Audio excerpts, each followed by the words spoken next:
A ver, la palabra tribu significa eh, fricción, ¿ya? Fricción, ¿ya? Y la palabra logía o logo, ¿no? Lo significa, eh, en algunas interpretaciones está como estudio, en otras está como ciencia, ¿no? Pero ambos, bueno, es ciencia sobre la fricción, ¿no? Muy bien, entonces eso es lo que significa tribología, ¿no? La palabra en sí. Esta palabra por primera vez fue mencionada en 1966, más o menos por un grupo de expertos estudiosos en el desgaste. Estaban interesados en el desgaste y ahí fue cuando mencionaron la palabra tribología, ¿no? Haciendo la unión de estas dos palabras griegas. Sin embargo, hoy en día existen personas especializadas a este campo, ¿no? Conocidas como tribólogos.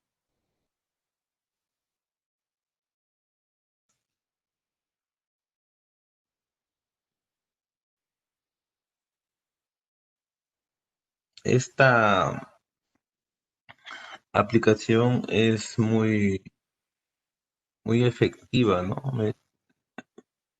Eh, Tanto así que las grandes empresas contratan a estos especialistas para reducir en lo más posible los desgastes en sus sistemas. La idea es controlar esos desgastes, minimizarlos, ¿no? Con el fin de que los equipos de producción se extiendan en su vida.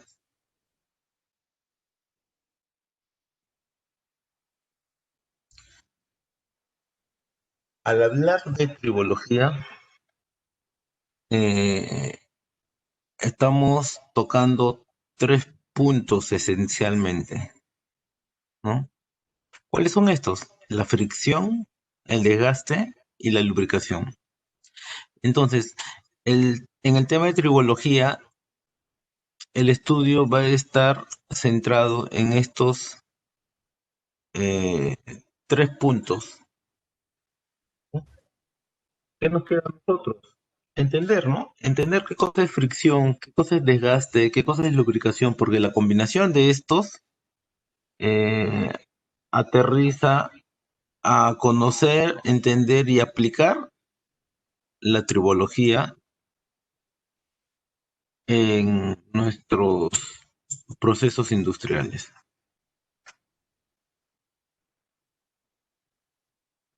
Si alguien tiene alguna pregunta, por favor, la, la podría, la podría hacer. ¿Ya? En el transcurso. Muy bien, entonces continuamos. Entonces, ¿qué cosa es fricción, no? ¿Qué cosa es desgaste? ¿Qué cosa es lubricación? ¿No? Hay diferencias, hay que entenderlas estas, ¿no? Muy bien, empezamos por este punto. Fricción. Es fricción, ¿no? Habrán escuchado ustedes mencionar la palabra fricción seguramente.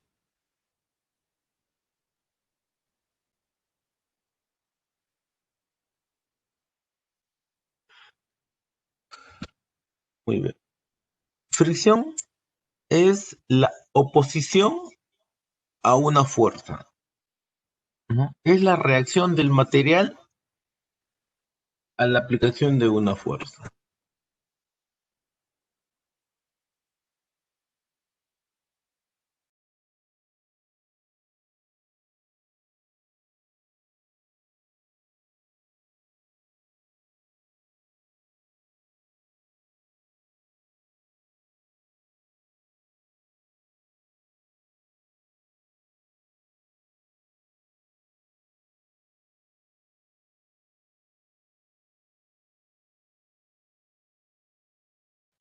rozamiento entre dos cuerpos, correcto, ¿no?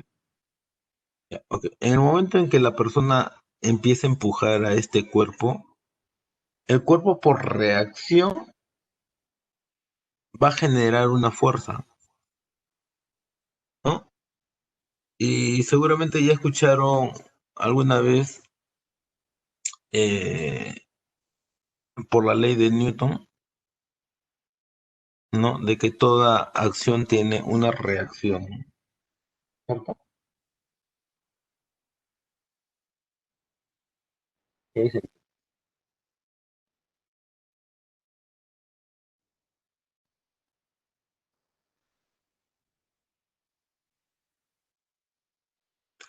¿Ya? Muy bien, entonces si alguien aplica una fuerza, entonces por reacción el cuerpo va a generar una fuerza justo opuesta a la externa, ¿no? Si vemos la gráfica, la fuerza que actúa sobre el cuerpo es la fuerza roja, ¿no? Y la fuerza azul es la fuerza generada como reacción, ¿no? Pero no es la única fuerza. Hay una fuerza azul de forma horizontal en la figura número 2, ¿no? Esta fuerza tiene un nombre, ¿no? ¿Se acuerda cuál es el nombre?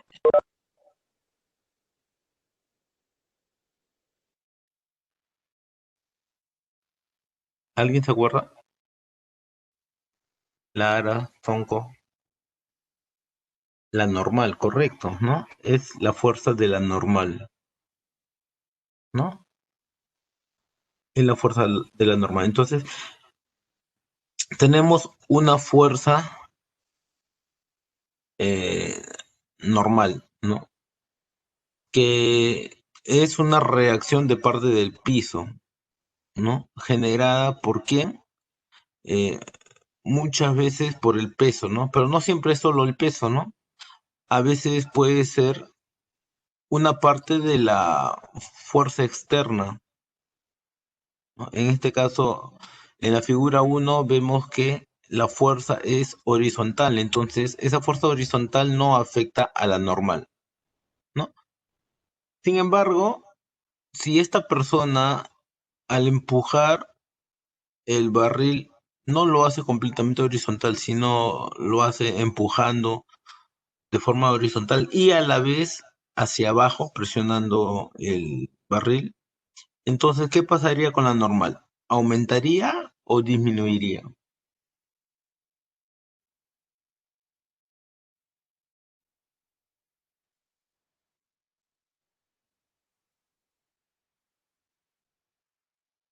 ¿Qué dicen? Aumentan, correcto. ¿Por qué? Porque esa fuerza externa, o sea, parte de la fuerza externa, se va a sumar al peso, ¿no? Y simplemente el piso va a reaccionar con una fuerza normal sumada al peso más una parte de la fuerza externa. ¿Ya? Ok. Después tenemos fricción por rodamiento, ¿no? Fricción por rodamiento.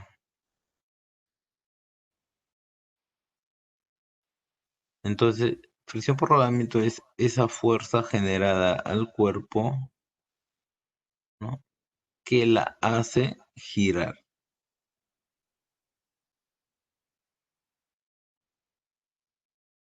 ¿Sí? Y muy bien. Después tenemos alguna, en la última figura, una fuerza por resistencia, ¿no? Entonces, ante la constante fuerza sobre tus piernas, tú para la persona cuando quiere avanzar en en el líquido que se muestra, entonces tiene que hacer una contrafuerza, ¿no? Entonces, de por sí, sin caminar, ya está generando una resistencia al paso de la persona.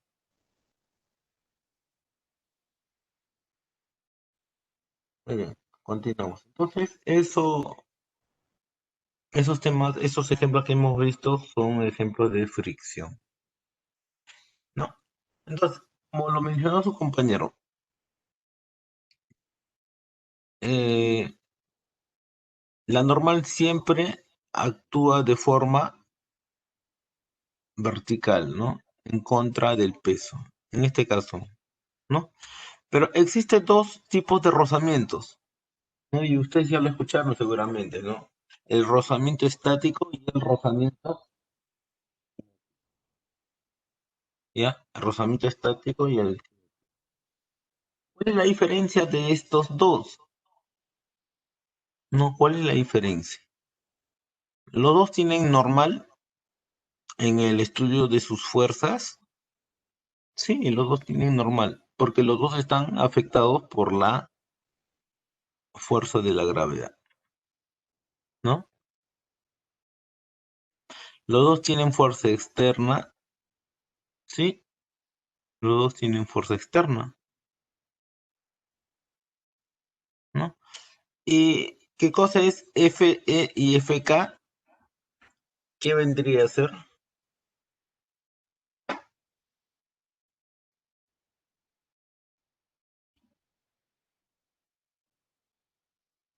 Ya Runa dice, uno está en movimiento. Ah, uno está en movimiento, ¿no? Ok. Ujú.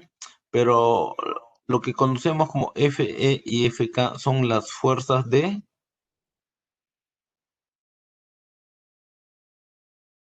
rozamiento, ¿no? Empuje sería la fuerza externa, ¿no?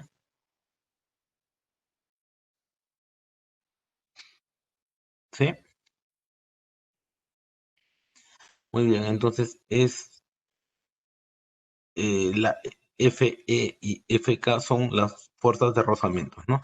Y entre las dos, siempre las dos van a ser opuestas a quién?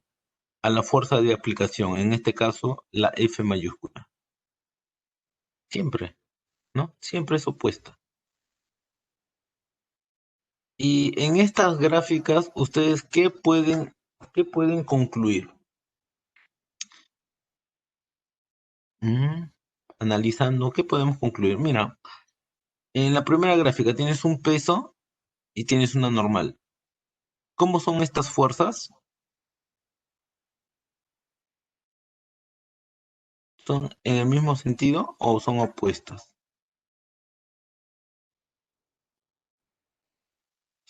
Son opuestas, ¿cierto? ¿Y cómo es la fuerza externa con la fuerza de rozamiento? También son opuestas. ¿Y por qué? Por lo que dice nuestro amigo Luis Sonco, ¿no? De que el sistema en sí trata de buscar el equilibrio, ¿no? Trata de buscar el equilibrio. Por la naturaleza de todo cuerpo es buscar el equilibrio.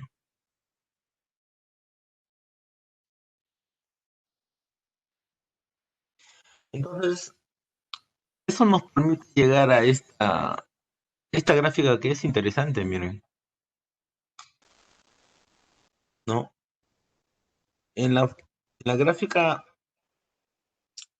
perdón, en la gráfica que observamos hay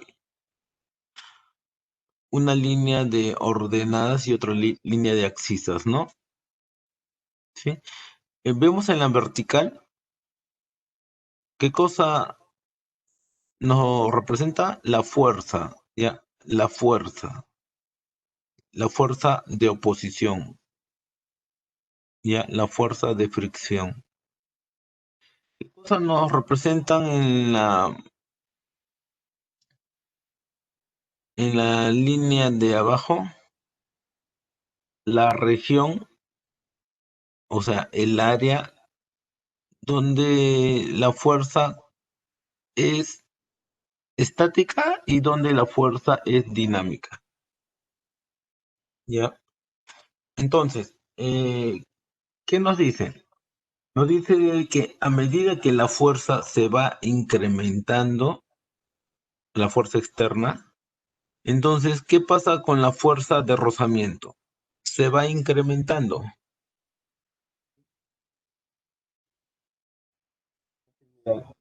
Mouse, ¿no?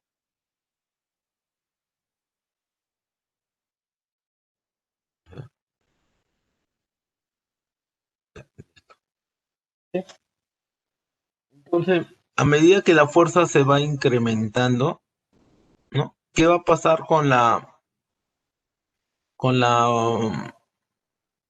fuerza de rozamiento? Se va incrementando, ¿no? Entonces, mira, como son proporcional de forma directa, ¿qué significa? Significa de que van a formar una línea recta, así como la vemos. ¿Sí? Una línea recta.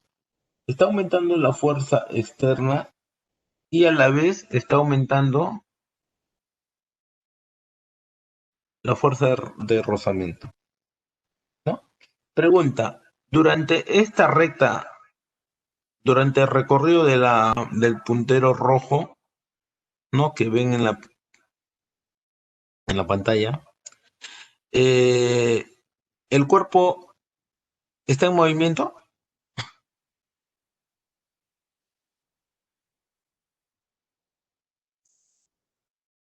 En ese transcurso, el cuerpo está en movimiento.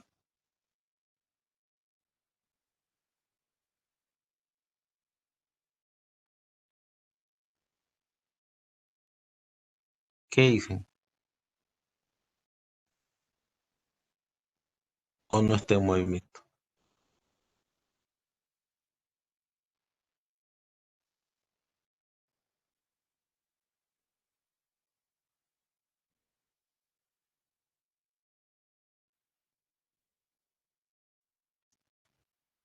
En ese transcurso del puntero láser, ¿el cuerpo está en movimiento o está detenido?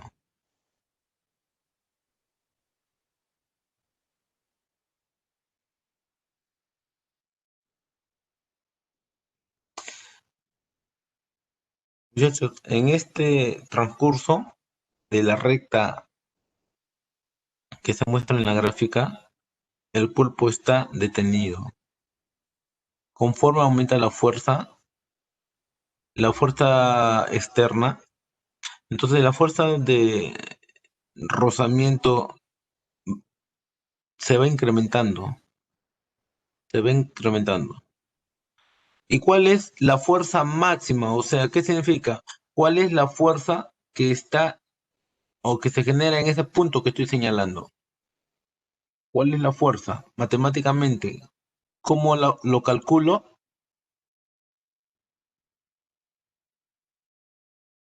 Lo calculo como mu,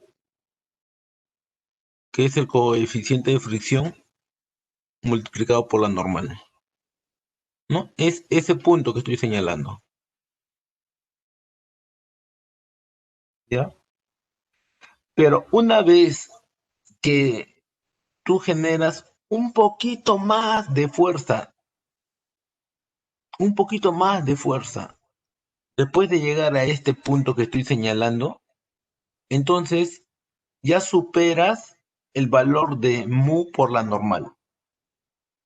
Y en ese momento vas a pasar de la región estática a la región dinámica. Ok.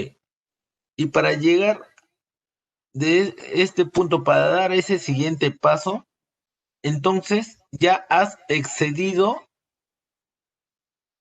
grandemente la fuerza que pueda generar un rozamiento dinámico.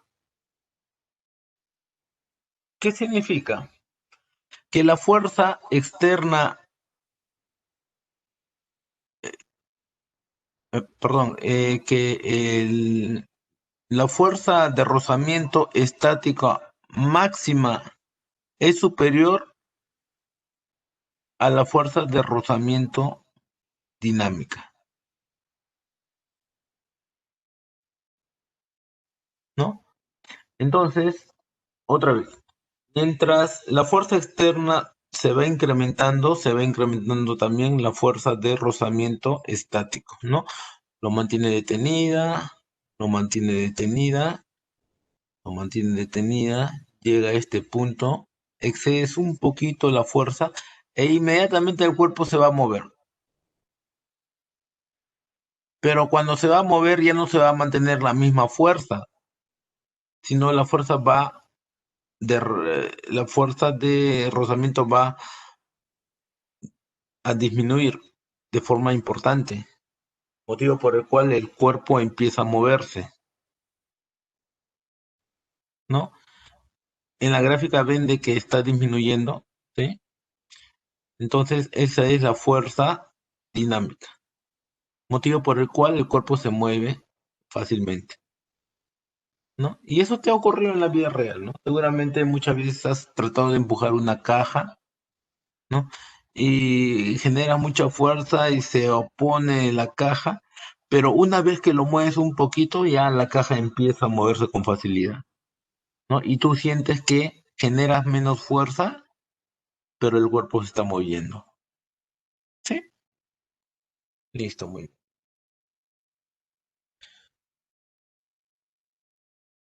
Ahora hablemos sobre desgaste, ¿no? Desgaste.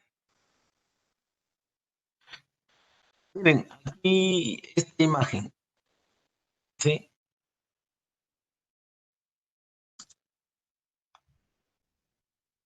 Es un engranaje, si se dan cuenta, ¿no? Y hay dos tipos, ¿no?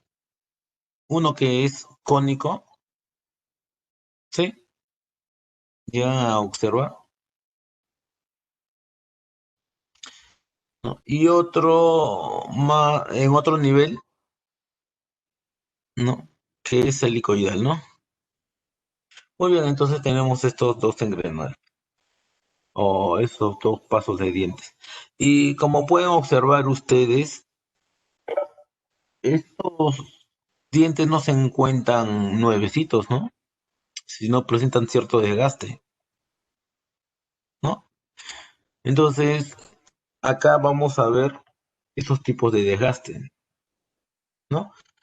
Los tipos de desgaste más conocidos, ¿no? Porque no son todos, existen muchos tipos de desgaste, ¿no? Pero sin embargo, estos son los más conocidos, ¿no? Y son los que generalmente se presentan en los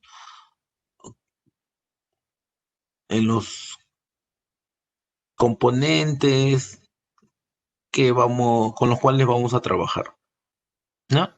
Entonces, algunos de los tipos de desgaste son corrosión, cavitación, corrosión de rozamiento, adhesivo, desgaste por fatiga, desgaste erosivo o desgaste abrasivo.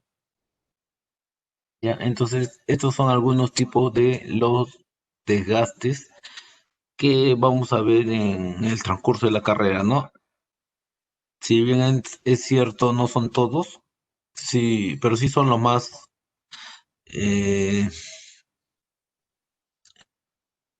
los más conocidos y los que más se presentan en los diferentes cuerpos por desgaste. Entonces empezamos por el desgaste abrasivo. ¿Qué cosa es desgaste abrasivo? Ya, desgaste abrasivo se da cuando existen dos superficies, las cuales pueden ser moviéndose o simplemente una se mueve y la otra no, ¿no? Donde una superficie tiende a ser más dura que la otra. Ya, entonces, donde una superficie tiende a ser más dura que la otra superficie, ¿no? Y como estos cuerpos trabajan de forma constante por accionamiento mecánico seguramente, ¿ya? Entonces esas superficies tienden a sufrir un desgaste. ¿Qué tengo que hacer para minimizar ese desgaste? Lo que tengo que hacer es utilizar un lubricante, ¿no? ¿Cuál es la función de este lubricante? Es simplemente que estas paredes, en lo posible, no tengan contacto directo a fin de minimizar el posible desgaste. Sin embargo, este lubricante no siempre va a ser óptimo, ¿no? Podría tener partículas contaminantes. En caso ocurriera eso, entonces estas partículas contaminantes finalmente van a ser las que van a hacer daño a la superficie, ¿no? Eh,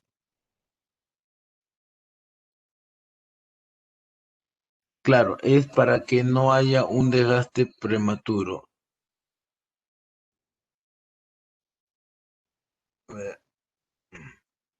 A ver, a ver.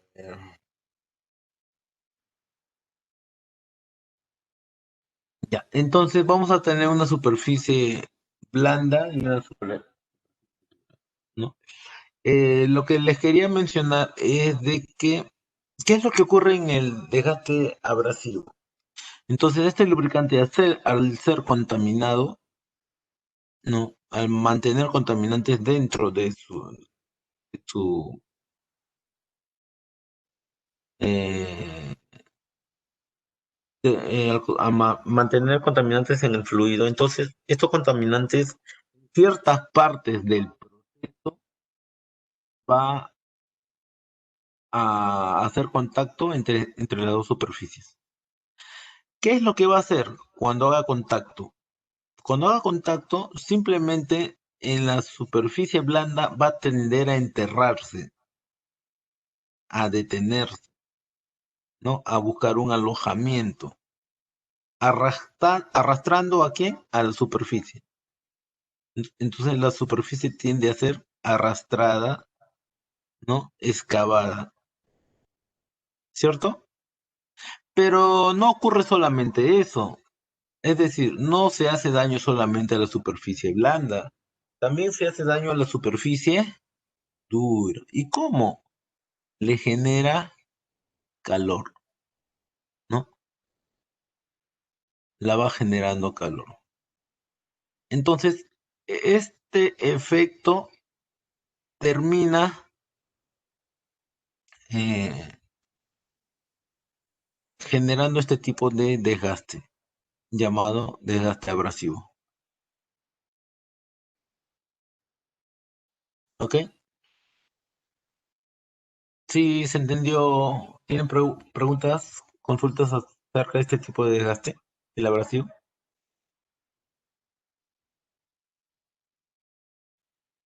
Muy bien, continuamos entonces. Miren en esta gráfica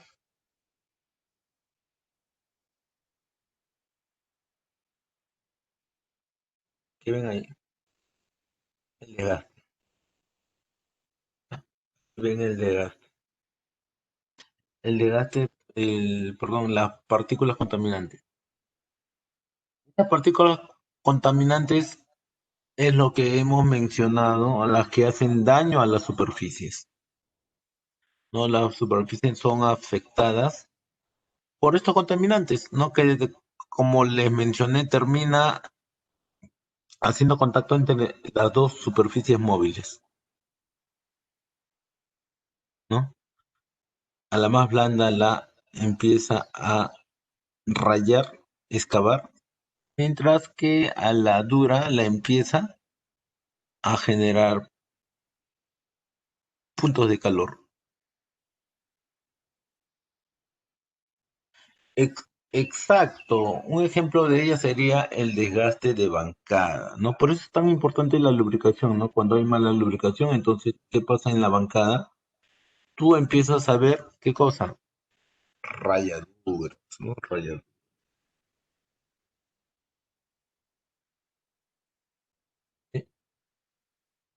Y justamente acá tenemos una fotografía acerca de ellos. Mira. ¿Ves ahí como rayaduras?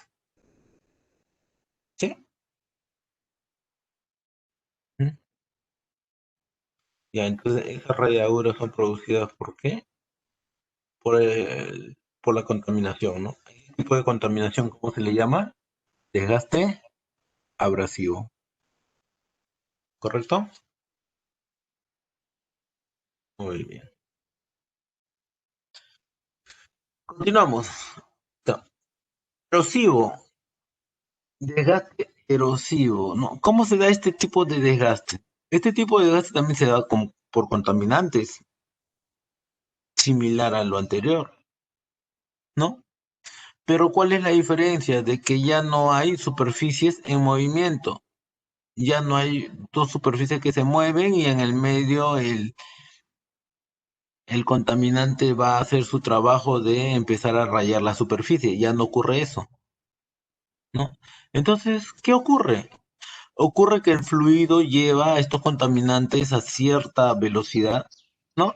Y en cierta parte del equipo, este fluido va a cambiar de dirección. En el momento que cambia de dirección, el fluido tiende a mantener su inercia, ¿no? Con mayor razón, las partículas. Y entonces estas partículas como mantienen su inercia y tienen que girar con el fluido tiende a girar, choca y gira, pero el que choca y golpea fuertemente a la superficie van a ser los contaminantes. Entonces, estos contaminantes seguramente a los inicios no van a haber nada en la superficie, ¿no? Pero conforme va trabajando, conforme va fluyendo mayor contenido, conforme va desplazando mayores contaminantes y estos contaminantes van golpeando de forma, terminan generando impactos sobre ellas, ¿no? Y cuando la genera impacto sobre ellas, entonces nosotros vamos a ver que la superficie ya no es completamente lisa como en el inicio, ¿no? Sino va a presentar ciertas deformaciones en su superficie, ¿no? Así como vemos en la imagen, ¿no? Sí, vemos ahí con el lado derecho, ¿no? La superficie que está siendo golpeada, ¿no? Y aquí tenemos uno de esos ejemplos, ¿no? Por acá, mira, la superficie que está siendo golpeada. Todo esta zona. ¿Sí? Listo. Muy bien. Entonces, eso se llama desgaste erosivo. ¿Ya? Veamos el siguiente tipo de desgaste. Desgaste por cavitación. Desgaste por cavitación. Esto es muy observado en bombas, bombas hidráulicas o líneas de alta presión de fluido, mm, o líneas de alta velocidad, ¿no? Entonces, cuando mayor es la velocidad, cuando mayor es la presión, entonces se ve con mayor facilidad estos tipos de desgaste, ¿no?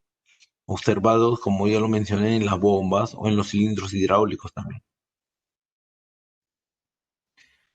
Bomba de agua también, por ejemplo. Bomba de agua, bomba de aceite, bomba de combustible.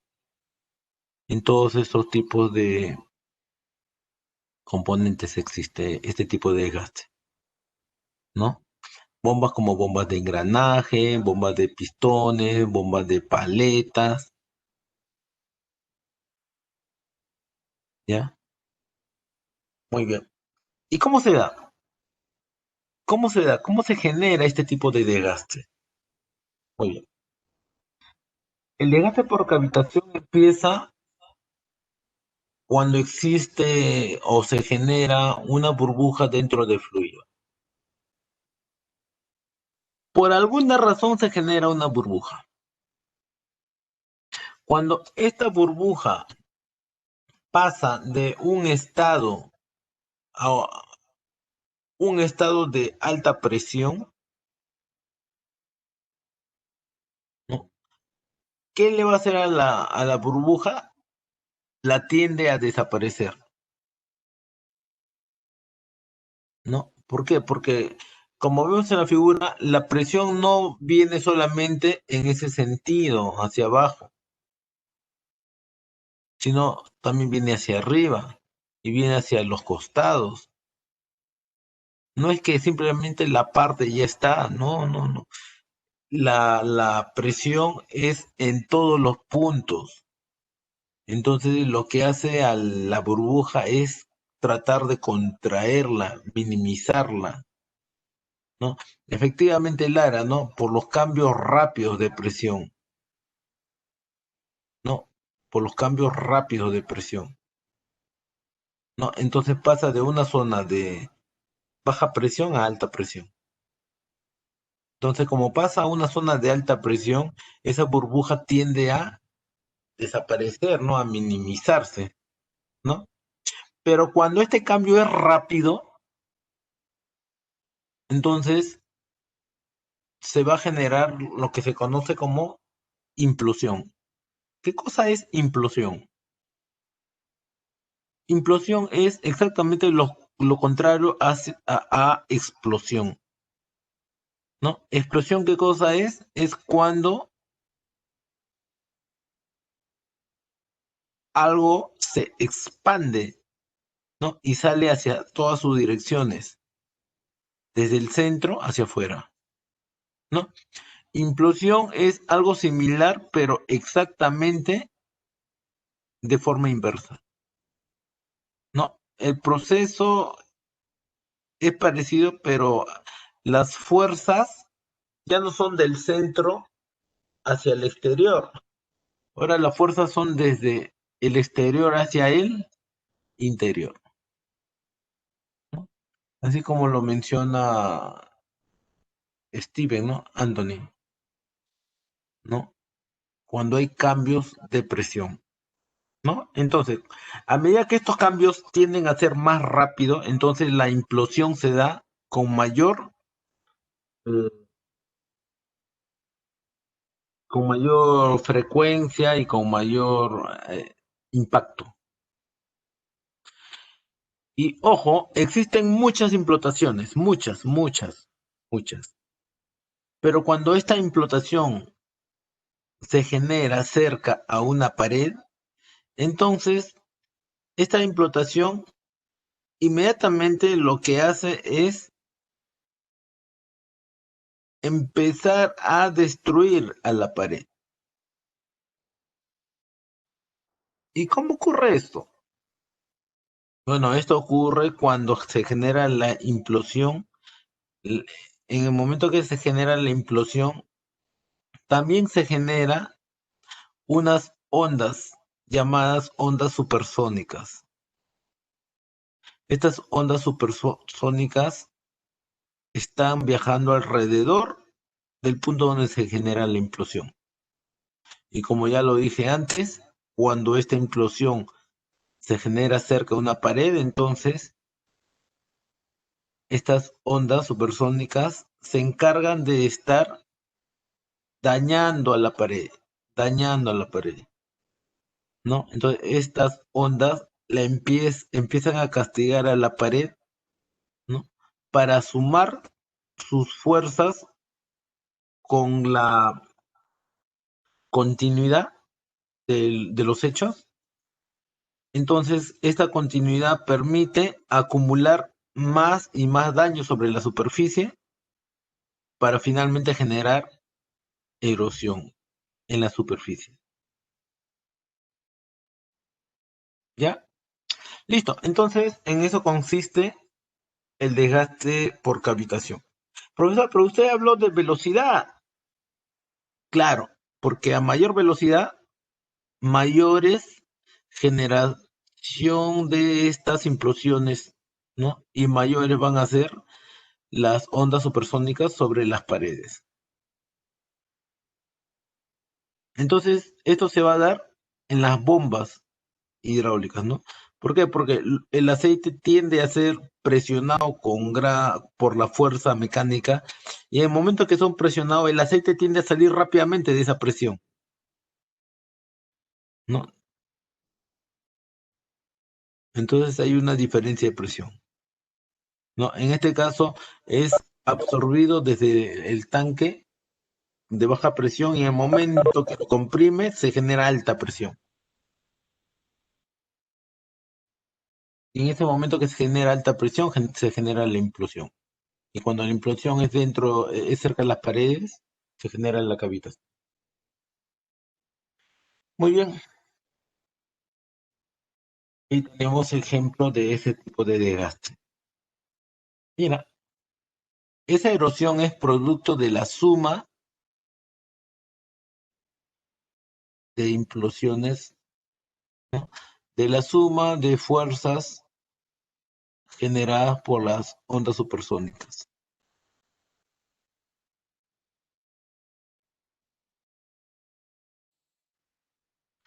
Entonces, como dice Lara, eso ocurre cuando hay cambios rápidos de presión. Cuando no se purga el sistema, claro, cuando no se purga el sistema. Pero ojo, ojo, no es tanto así tampoco, porque la, el desgaste de cavitación es un desgaste que nunca va a desaparecer, nunca va, siempre va a estar ahí. Es imposible que trabaje un componente sin este tipo de desgaste. Por eso, entonces, si no se puede evitar, entonces, ¿para qué estamos acá? Para disminuir, para controlar, ¿no? ¿Y cómo podemos disminuir?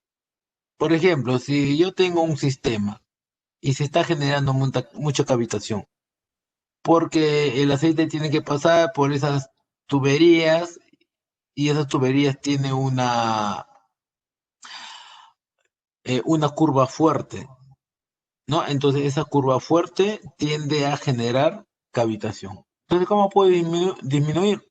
Disminuyendo la curva, ¿no? Tratando de eliminarla, ¿no? Ya no voy a hacer de que la curva sea tan fuerte, ¿no? Sino voy a darle cierto radio, ¿no? Al giro, ¿no? Por ejemplo, ¿no? Otra forma de evitarla es tratando de generar aditivos, ¿no? Evitar de que entre aire al sistema, ¿no? Entonces todas esas cosas, todas esas acciones son una suma, ¿no? De prevenciones para la cavitación, ¿no? Más no eliminación de la cavitación, pero sí controlas ese desgaste acelerado, ¿correcto?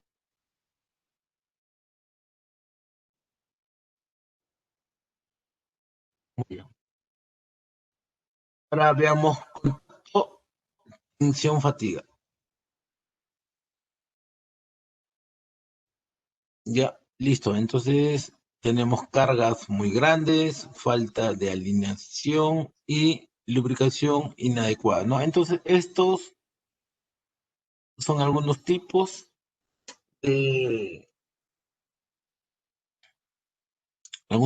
de contacto que generan este tipo de desgaste, ¿no? Desgaste por fatiga, ¿no? Vamos a hablar de dos, ¿no? Ah, dos realidades o dos escenarios, ¿no? Uno, que es el deslizamiento, ¿no? ¿En qué consiste? En un cuerpo fijo, a ver, ¿ves ahí un cuerpo fijo, el cuadrado, ¿no? Y el otro cuerpo que se desliza sobre esa superficie, ¿no? El otro cuerpo está girando y el otro cuerpo está fijo. Entonces, mira, la superficie de la esfera, lo que ustedes ven como esfera, está está haciendo constantemente contacto, pero en movimiento. Ah, eso se llama desgaste por deslizamiento. Desgaste por deslizamiento.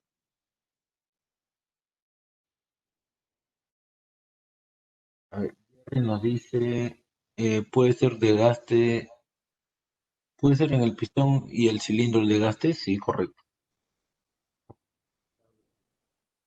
El tema. Ahora, acá en el contacto de tensión por fatiga, ¿no? Nosotros hablamos del escenario de deslizamiento, ¿no? El deslizamiento es cuando tenemos un cuerpo fijo y otro cuerpo que se está resbalando sobre el cuerpo fijo. No, entonces, este constante resbalamiento va a generar en la superficie un desgaste, ¿no? ¿Por qué? Por el continuo trabajo. No por más que estas superficies hayan sido creadas para soportar ese tipo de trabajo, siempre va a generar ¿qué cosa? Este tipo de desgaste por fatiga, ¿no? ¿Por qué? Porque el cuerpo se va, por más que es tratada la superficie, con el tiempo se va fatigando, ¿no? Se va fatigando. Entonces, conforme va trabajando, se va fatigando, entonces este cuerpo tiende a generar un desgaste en su superficie, ¿no? Pero no es la única, ¿no? ¿Y dónde se da este tipo de desgaste por deslizamiento? Acá tenemos un ejemplo, el árbol de leva, ¿no? En el árbol de levas, ustedes seguramente van a tener el árbol que va a empujar algunas varillas, ¿no? Estas varillas tienden a mantenerse fijas, ¿no? Y el árbol de leva va a estar expuesto a estar empujando las varillas, ¿no? Y a medida que va empujando, entonces se va generando un desgaste en su superficie, ¿no? Listo. A veces cuando este componente va trabajando con aceite inadecuado, el desgaste se va haciendo más generalizado, más observable, ¿no? Es más evidente, ¿no? Sin embargo, por más que tenga un buen fluido lubricante, por más que tenga un buen control de la contaminación, ¿no? El cuerpo en sí, por trabajar de forma consecutiva, por trabajar de forma constante, va a generar desgaste, ¿no?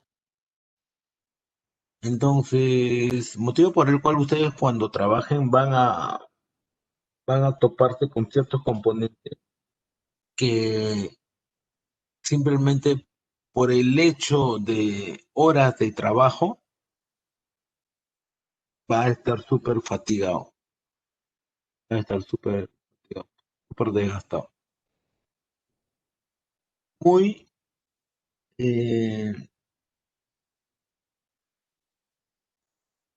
muy particularmente,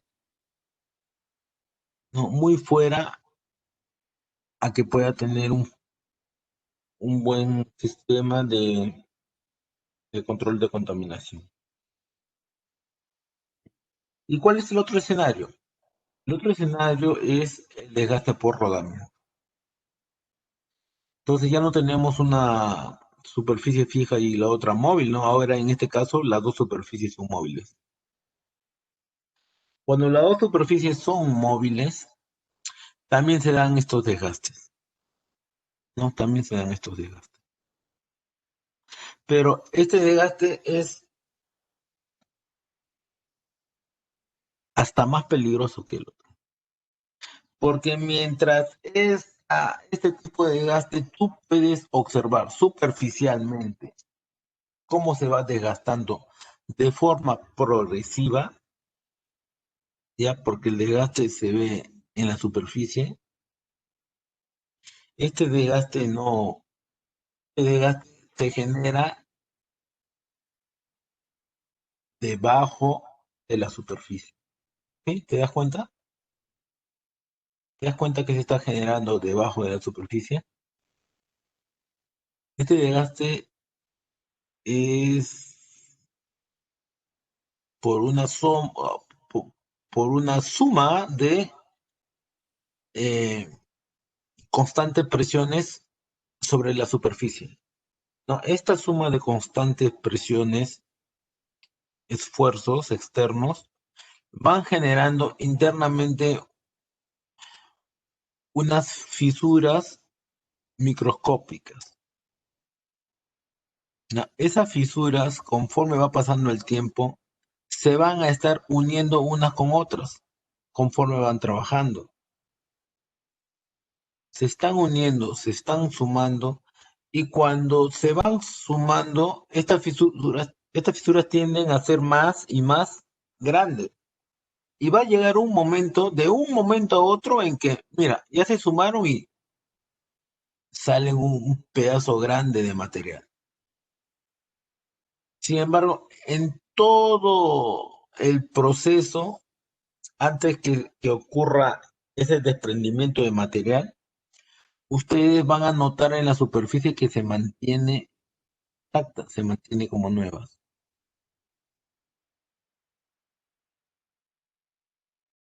¿no? Entonces, motivo por el cual también los componentes, a veces por más buen estado que esté, simplemente por lo que significó las horas de trabajo, lo sacas de servicio. ¿Por qué? Porque visualmente es cierto, tú lo ves en buen estado, pero internamente, por experiencia del fabricante, te recomienda a que lo saques de servicio porque ya ha sufrido esa suma de fisuras microscópicas que en cualquier momento se puede evidenciar como eh, grandes pedazos de material que van a salir, ¿ya? Ese tipo de desgaste es por rodamiento, ¿no? Y miren acá tenemos algunos ejemplos.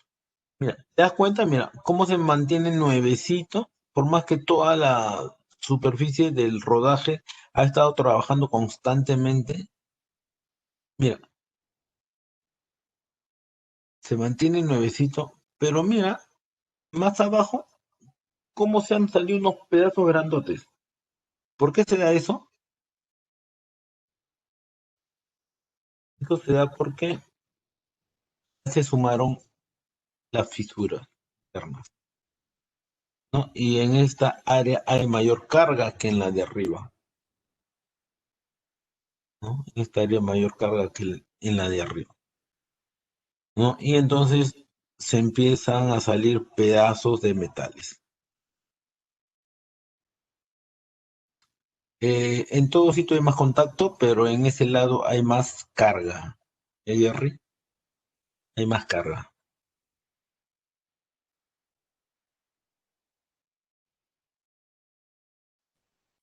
Muy bien.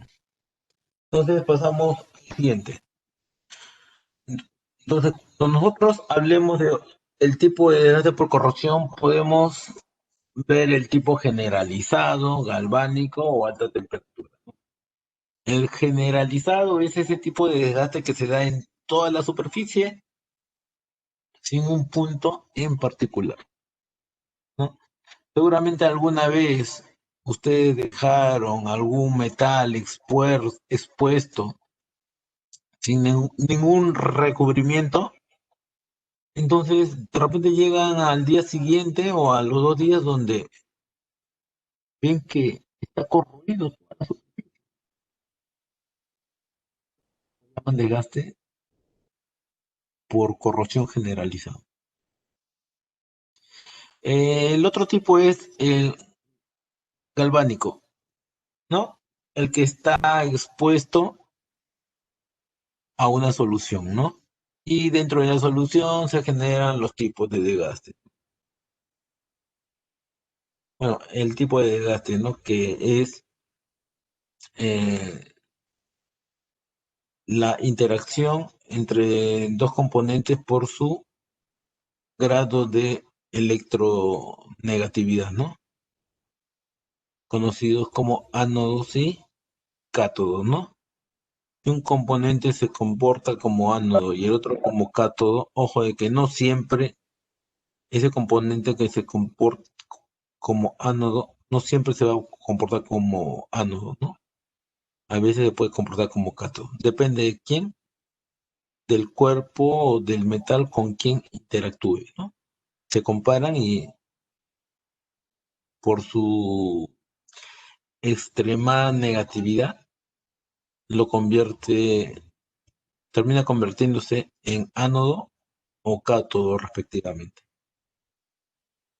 No, finalmente, el de alta temperatura, ¿no? Entonces, la alta temperatura tiende a generar una, eh, una ionización, ¿no? Que termina generando corrosión en la superficie.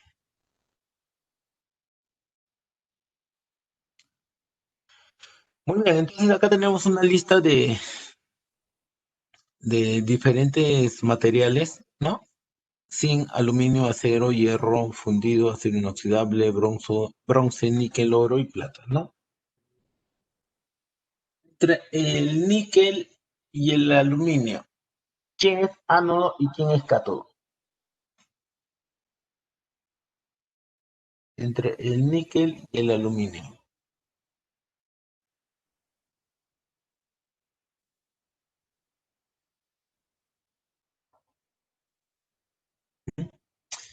A ver, ¿quién es ánodo y quién es cátodo? Entre el aluminio y níquel.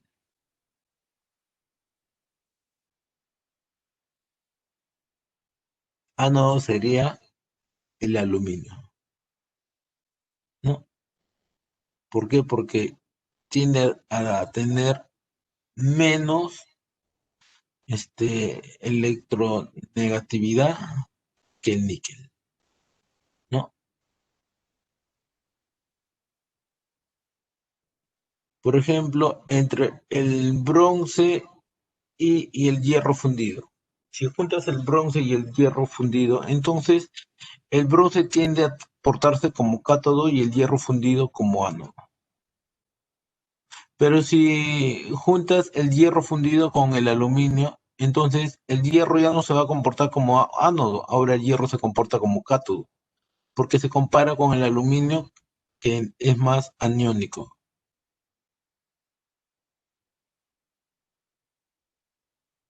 ¿Ya? Entonces, esta relación de materiales te puede dar una idea de cuál es el comportamiento de los materiales con respecto a su ionización. ¿Ya?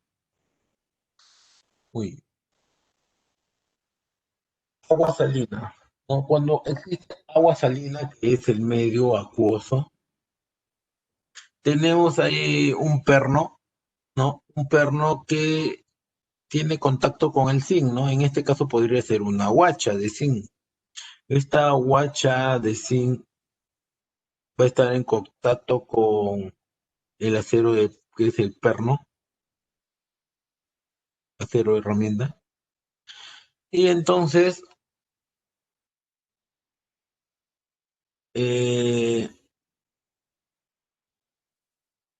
la superficie que es acero, que tiene contacto con el zinc, va a reaccionar, ¿ah? Va a haber una reacción en estos dos componentes, ¿no? Se comparan zinc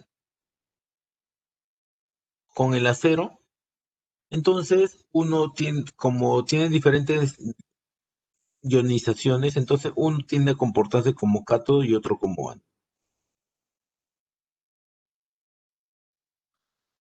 generándose desprendimiento, ¿no? En la superficie.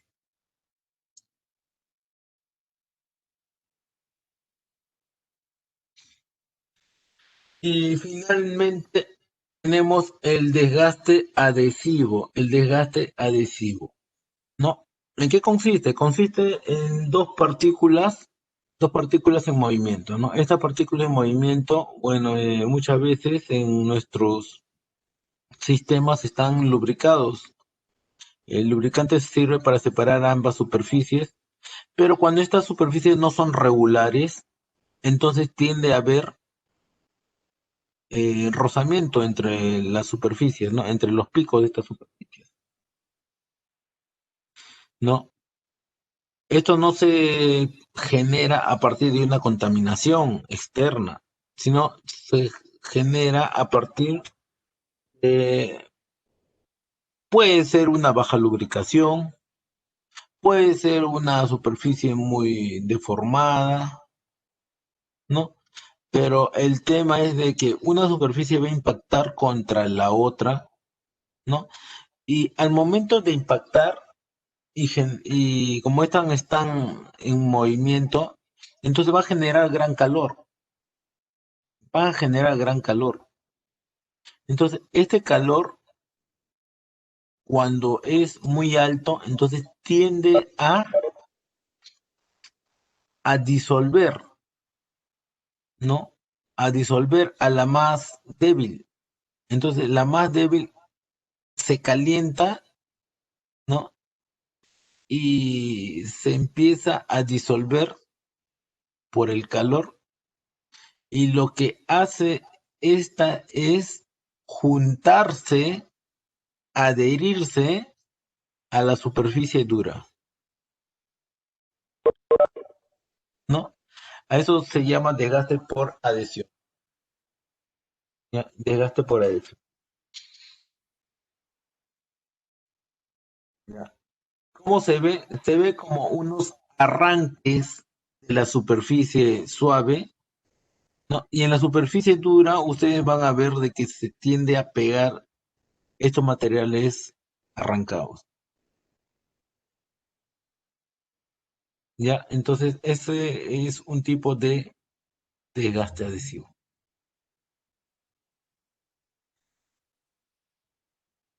Corrosión por frotación. Y acá hay un tipo de corrosión por frotamiento, perdón, corrosión por frotamiento. ¿Cómo se genera este tipo de desgaste?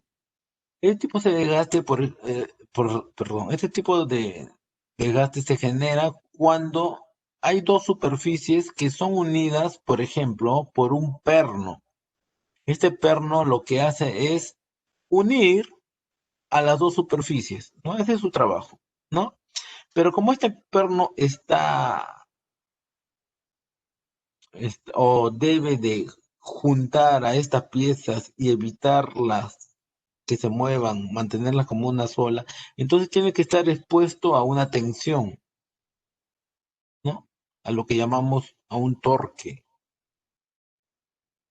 Entonces, cuando junta a las superficies y está torqueado, entonces prácticamente la convierte en una sola, a las dos superficies, ¿no? A los dos cuerpos. Entonces, no hay movimiento, ¿no? No hay movimiento desde nuestro punto de vista. Pero cuando el ajuste de repente no es el adecuado, ¿no? Entonces tiende a haber pequeños deslizamientos entre estos cuerpos, ¿no? Que nosotros no los percibimos, pero estos cuerpos tienden a vibrar, tienden a hacer unas oscilaciones, sea por vibración, sea por golpe, por algún motivo, tiende a generar unas pequeñas vibraciones. Y esas pequeñas vibraciones, con la constancia, generan frotamiento, ¿no? Y esa frotación termina desgastando la superficie,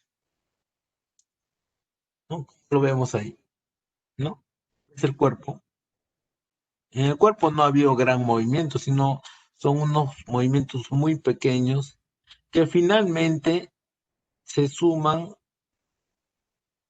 como un desgaste, ¿no? Por frotación. ¿Sí? Muy bien. Muy bien. Y ahora pasamos a lubricación, ¿no? A lubricación. Muy bien. ¿Qué cosa es la lubricación? Ya se mencionó en el trayecto, ¿no? La lubricación es un componente que se encarga de unir la superficie de diferentes cuerpos. ¿Cómo lo hace? Se adhiere a esas superficies y evita que estos cuerpos o estas superficies entren en contacto directo. ¿Y quién va a estar ahí? La lubricación, protegiéndolas, ¿no? Evitando desgastes, ¿no? Haciendo mayor la vida útil de los diferentes componentes por proteger su superficie, ¿no? Entonces, nosotros cuando hablamos de lubricantes hablamos de tres tipos, ¿no? Uno que es líquido, semisólido o sólido, ¿no? Un líquido que ya lo conocen todos ustedes, ¿no? Que fluye así como el agua, ¿no? ¿No? Fluye, ¿no? En forma muy continua. El semisólido es un tipo pastoso, ¿no? Es una pasta, generalmente utilizado para engranajes de mucha, de mucho torque y expuesto a medios ambientes a veces. Y finalmente el lubricante sólido, ¿no? Que es una especie de tierra, ¿no? Una especie de tierrita, así, pero con el calor tiende a eh, hacer su trabajo que es proteger superficies. ¿Sí? Entonces tenemos estos tres tipos de lubricantes, ¿no? Cuando hablamos de lubricantes, las definimos a ellas o las dentro de sus propiedades, podemos observarlas diferentes, ¿no? Diferencias entre ellas por su viscosidad. ¿Qué cosa es la viscosidad? ¿Qué cosa es la viscosidad? La viscosidad es la resistencia ¿a qué? Resistencia a fluir, ¿cierto? Muy bien, resistencia a fluir, ¿no? Entonces, esa resistencia que tienen los cuerpos a fluir se llama viscosidad, ¿no? Entonces, esa resistencia que tiende a los cuerpos a fluir se llama viscosidad. A mayor viscosidad, mayor resistencia a fluir. A menor viscosidad, menor resistencia a fluir. Es decir, que los cuerpos o los fluidos lubricantes, a medida que son más espesos, ¿son más viscosos o menos viscosos?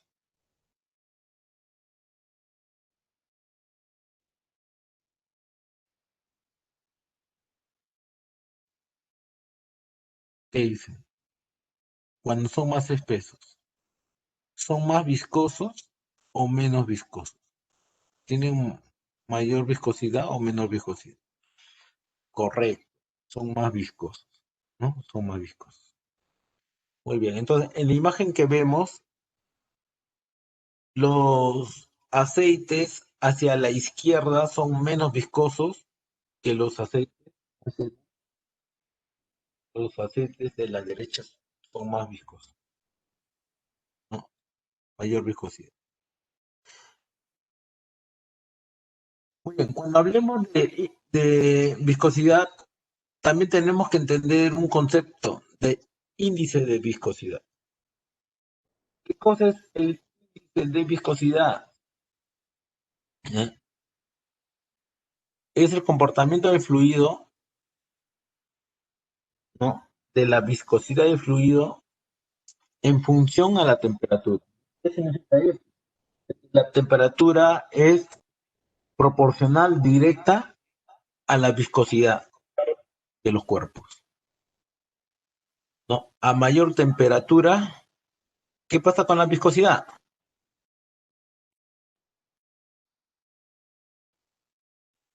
¿Aumenta o disminuye?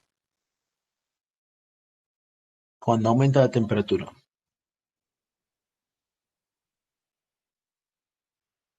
¿Mm?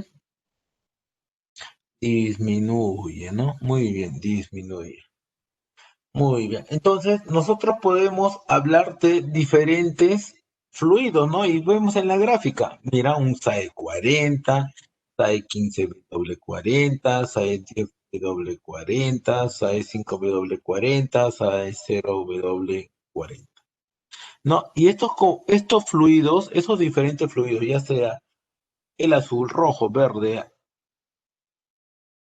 rosado o marrón, ya tienen diferentes comportamientos frente a la variación de la temperatura. Mira, y esos comportamientos van a generar una diferente viscosidad, ¿no? Como el cuerpo va a dibujar diferentes viscosidades a diferentes temperaturas y este comportamiento ya está fijado por naturaleza en este caso, del lubricante, entonces ese cuerpo va a dibujar una línea, ¿no? En función a la viscosidad y la temperatura. Y miren ahí los diferentes comportamientos, ¿no? Por ejemplo, yo puedo decir a 10 grados Celsius, ya, a 10 grados Celsius, ya. ¿Cómo es la viscosidad para el SAE 40?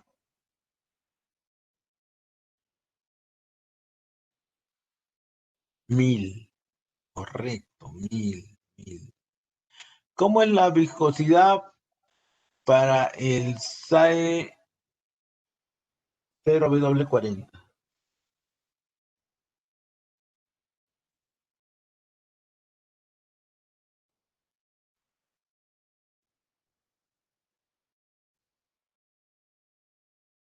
280 más o menos, correcto, 280.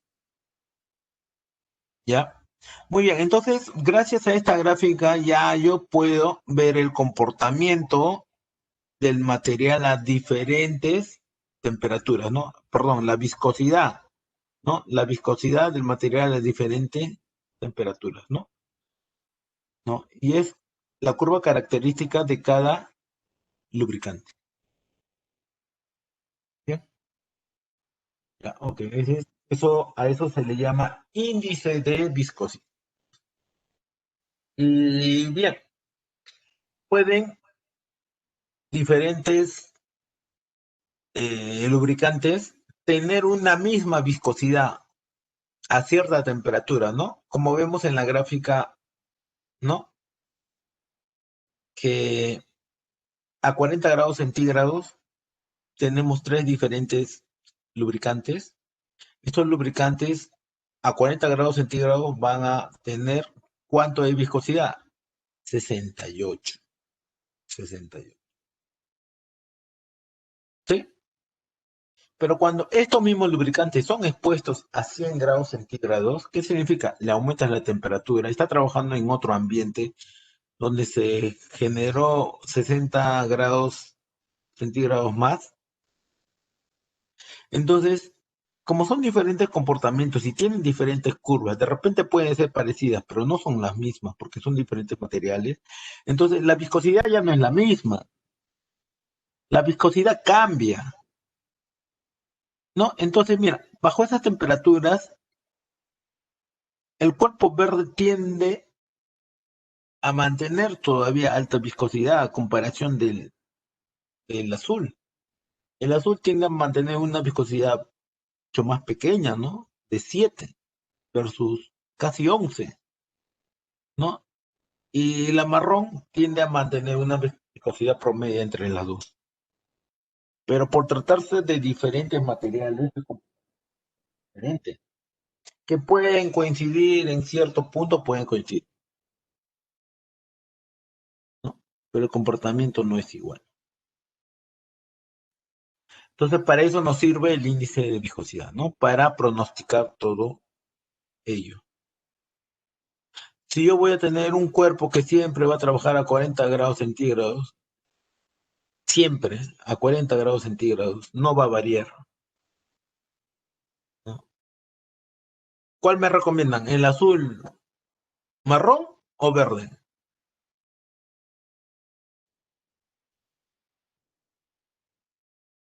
Cualquiera. ¿Por qué? Porque los tres se van a comportar con la misma viscosidad,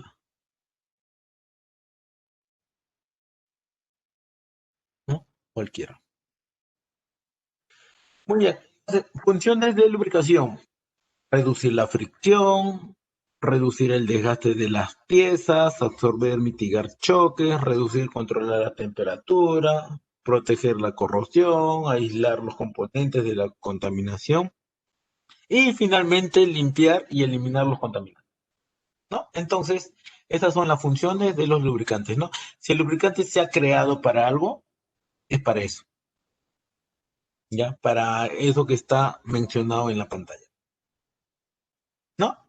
Entonces, esa es la función, ¿no? Es la razón de ser de los lubricantes, ¿no? Pero cuando hablamos de lubricantes hablamos de dos tipos. Uno que es aceite mineral y otro que es aceite sintético, ¿no?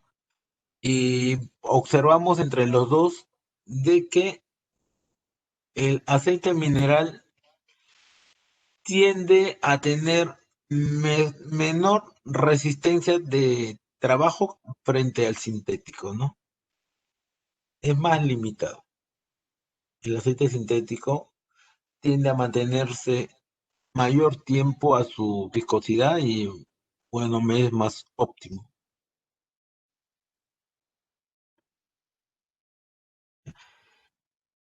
Bases de lubricantes, ¿no? Entonces, el aceite mineral tiene sus ventajas y desventajas, al igual que los sintéticos, ¿no? Ventajas del aceite mineral: es barato, no tiene problemas con los sellos, ¿no? Y del aceite sintético, resistente a altas temperaturas, protege mejor el motor y menor consumo de combustible, ¿no? Entonces, esas son las ventajas. ¿Y cuáles son las desventajas? El aceite mineral, mayor consumo de combustible. ¿Por qué? Porque es más espeso. Además, no sirve para altas temperaturas. Tiende a degradarse. El aceite sintético es más costoso, es más caro, ¿no? Pero puede presentar problemas con los sellos del motor, ¿no? Es una gran desventaja, ¿no? Una gran desventaja. Entonces dañan a los sellos del motor. ¿Por qué dañan a los sellos del motor? Porque tiene aditivos, no tiene muchos aditivos. Listo, la base de lubricantes, ¿no? Los lubricantes, si bien es cierto, hay grupos minerales y grupos sintéticos. Entonces, ¿qué son semisintéticos? Es una combinación entre ambos, ¿ya? Entonces, en minerales, más o menos así está compuesto estos lubricantes, ¿no? Que tiene gran parte de base mineral y una pequeña de aditivos, ¿no? Bien pequeña, bien reducida, ¿no? Los sintéticos tienen una gran cantidad de aditivos y se suma a aceite de base sintético. Mientras que los aceites semisintéticos tienen aditivos, tiene base sintética y a la vez tiene base mineral, ¿no? Entonces es una combinación de todo. ¿Qué te permite todo esto? Todo esto te permite tener una mayor variedad de lubricantes para diferentes sistemas de aplicación, por aplicación, ¿no? Composición del aceite. Los aceites se componen a base de lubricantes y aditivos, ¿no? Como lo que mostramos antes, ¿cierto? Después, los aceites terminados incluyen entre 15 a 25% de aditivos por dos razones. Reforzar ciertas propiedades del aceite, ¿no? Entonces el aceite tiene propiedades, entonces si quieres reforzar, entonces ahí están los aditivos, ¿no? Y además, la otra razón es para dotar al aceite bases de propiedades que no poseen de forma natural. Entonces, por un lado, fortalece las propiedades que tiene y por otro lado, entrega las propiedades que no tiene. Composición del aceite, mejoradores de viscosidad, aditivos antidesgastantes, aditivos antioxidantes, aditivos detergentes, aditivos dispersantes, aditivos de basicidad, aditivos anticorrosivos, aditivos anticongelantes, aditivos antiespumantes y aditivos de alta presión. No, mira, y tiene un montón de aditivos. Todos estos son para darle las propiedades que justamente mencionamos antes, ¿no? Las propiedades de darle mayor énfasis a las propiedades que tiene o entregarle propiedades que no tiene de forma natural. Y muy bien, prácticamente llegamos a la curva de Streiber, ¿no? Hace la comparación de un coeficiente de fricción versus la velocidad adimensional. Nos separa tres campos, que es límite, otro que es mixto y otro que es hidrodinámico, ¿no? Estos son los campos por el cual pasa el aceite hidráulico, ¿no? Entonces, este es lo último que vamos a ver. Es, es importante entender más o menos cómo funciona o cuál es el proceso de flujo en el trabajo del fluido.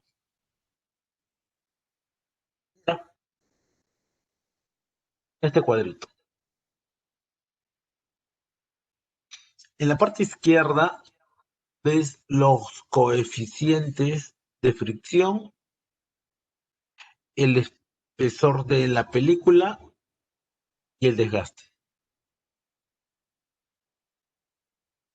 En los grupos marcados ves la lubricación límite, en el lado izquierdo, en el lado de centro, lubricación a película mixta y en el lado derecho, lubricación hidrodinámica. Donde lo ideal para el aceite es lo mostrado ahí, ¿no? En círculo. Eso es lo ideal, los puntos ideales, ¿no? Cuando el equipo arranca, empieza a funcionar, entonces se generan estos desgastes, lo correspondiente a lubricación límite y lubricación a película mixta. Esto de ahí, ¿no? Entonces, en estos dos tipos de condiciones, si te das cuenta, ¿cómo están las piezas? Las piezas están unidas. El aceite no logra mantenerlo separado. A diferencia que en la lubricación hidrodinámica, que es cuando el aceite ya está fluyendo. Cuando el aceite ya está fluyendo, ya el aceite tiene capacidad de separar a los componentes. Pero mientras no fluye, continúan en contacto. Entonces, ¿dónde se genera mayor desgaste? Se genera en la parte 1 de lubricación límite y en la parte 2 de lubricación de película mixta. Ahí es donde se genera mayor desgaste.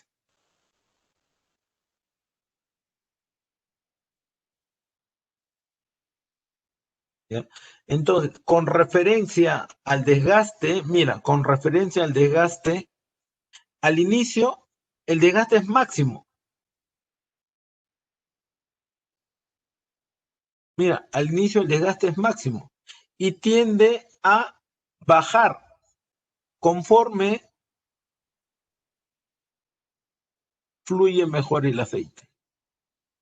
Y ese es el punto ideal. Y ese es el punto ideal.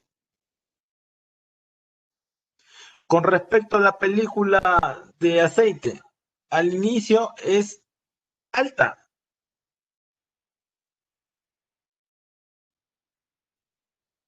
¿no? Pero no hay película debido a la inadecuada velocidad o viscosidad, ¿no?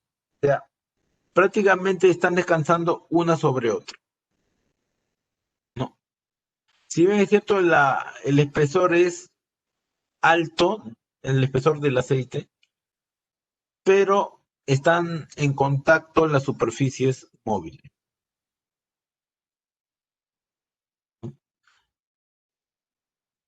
Conforme arrancas del equipo o le generas carga o existe cambio de dirección o velocidades lentas a intermedias, entonces van encontrando el estado ideal,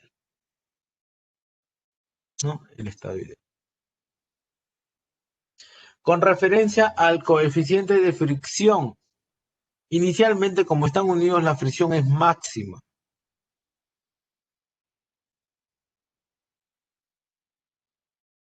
Y conforme pasa el tiempo, conforme el fluido va teniendo energía, entonces el coeficiente de fricción va disminuyendo,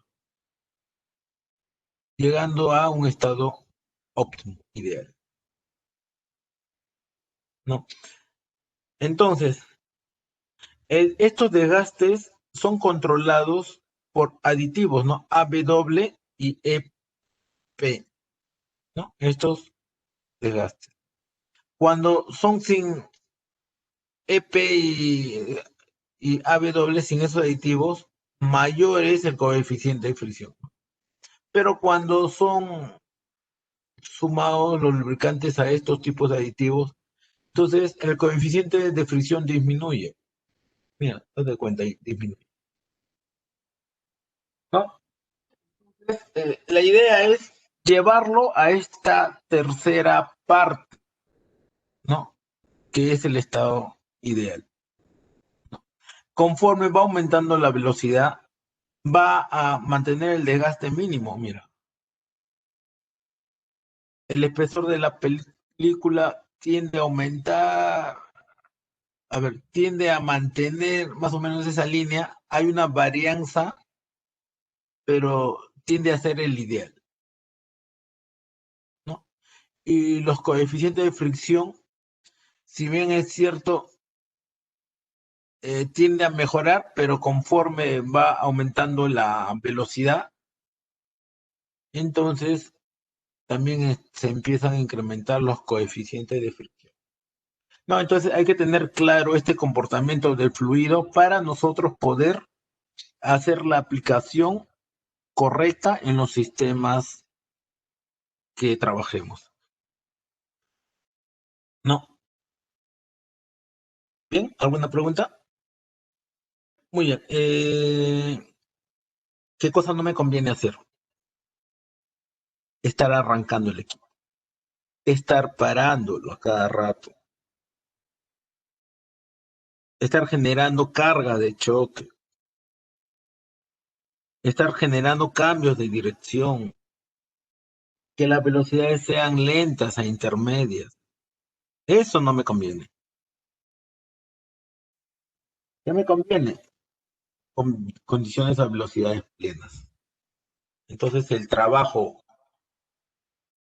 continuo es lo que le conviene. De todas maneras, el equipo va a generarse, en el equipo se va a generar desgaste, de todas maneras. Es algo que no vas a poder evitar. Pero si quieres sacarle el máximo provecho, entonces hay que darle las condiciones de velocidad plena. Yeah. Muy bien. Es lo que quería compartir con ustedes, este tema de tribología, ¿no?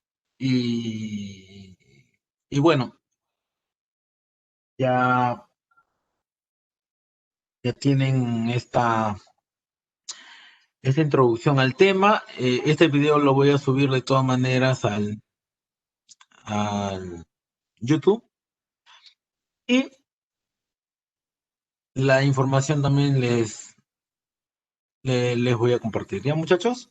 Listo. Muy bien. Quería compartir eso con ustedes y muchas gracias por su presencia. Buenos días.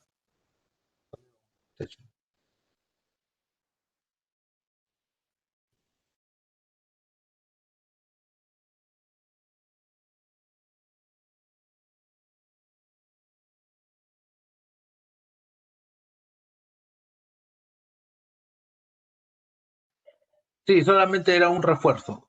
Sí, no hay examen, no hay nada. Es solamente para, era un tema que teníamos pendiente y de todas maneras lo quería desarrollar. Sí, solamente eso. Muchas gracias.